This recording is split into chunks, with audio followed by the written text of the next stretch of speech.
পশ্চিমবাংলায় চলছে এসআইআর। ইতিমধ্যেই এসআইআর প্রক্রিয়ার প্রথম ধাপ শেষ হয়েছে। এসআইআর ফর্ম থেকে সবার ফোন নাম্বার উধাও। নির্বাচন কমিশনার কিছু নতুন নির্দেশ জারি করল। আপনারা সকলেই এসআইআর ফর্ম ফিল আপ করে বিএলওকে জমা দিয়েছেন, কিন্তু আপনারা যখন স্ট্যাটাস চেক করতে যাচ্ছেন তখন দেখছেন আপনার ফোন নম্বর দেখাচ্ছে না। তাহলে কি আপনার এসআইআর ফর্ম বাতিল হয়ে যাবে? অনেকেই এটা নিয়ে চিন্তিত। নির্বাচন কমিশন জারি করল কিছু নতুন নির্দেশ। আপনারা সকলেই এসআইআর ফর্ম ফিল আপ করে বিএলওকে জমা দিয়েছেন। অনেকের সেই ফর্ম ডিজিটাইজেশনও হয়ে গিয়েছে। যে এসআইআর ফর্ম আপনারা পেয়েছিলেন তাতে আপনাদের অনেক কিছু তথ্য চাওয়া হয়েছিল, যেমন আপনার জন্ম তারিখ, আধার নাম্বার, মোবাইল নাম্বার, বাবার নাম, মায়ের নাম, বাবার ভোটার কার্ডের এপিক নম্বর, মায়ের ভোটার কার্ডের এপিক নম্বর। বিবাহিত মহিলারা তাদের স্বামীর নাম লিখেছিলেন এবং স্বামীর ভোটার কার্ডের এপিক নম্বর দিয়েছিলেন। আপনারা সকলেই এসআইআর ফর্ম ফিল আপ করার সময় আপনার ফোন নম্বর দিয়েছিলেন। এখন যখন আপনারা স্ট্যাটাস চেক করতে যাচ্ছেন তখন সেই ফোন নম্বর দেখাচ্ছে না।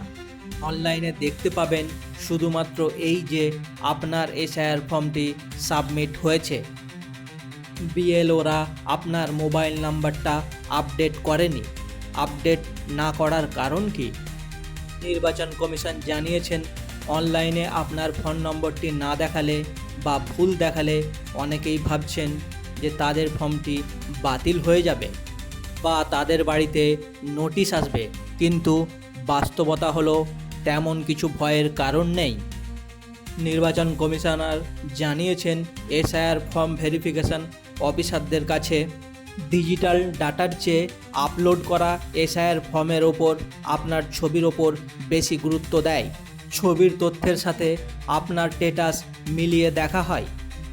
শুধুমাত্র ফোন নম্বর ডিজিটালভাবে এন্ট্রি না হওয়ার জন্য কারো ফর্ম বাতিল হবে না। আপনার এসআইআর ফর্মে অন্যান্য তথ্যগুলি সঠিক থাকলে আপনার আবেদনটি গৃহীত হবে। অযথা আতঙ্কিত হওয়ার কোনো কারণ নেই। অপরদিকে পশ্চিমবাংলার মুখ্যমন্ত্রী মমতা বন্দ্যোপাধ্যায় জানিয়েছেন, এসআইআর প্রক্রিয়ায় কোনো রকম ভেদাভেদ তিনি বরদাস্ত করবেন না।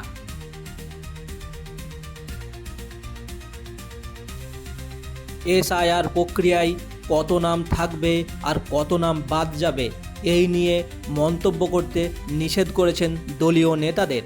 এসআইআর সংক্রান্ত সমস্ত আপডেট পেতে জয়েন করুন ভাইব নিউজ 24। ধন্যবাদ।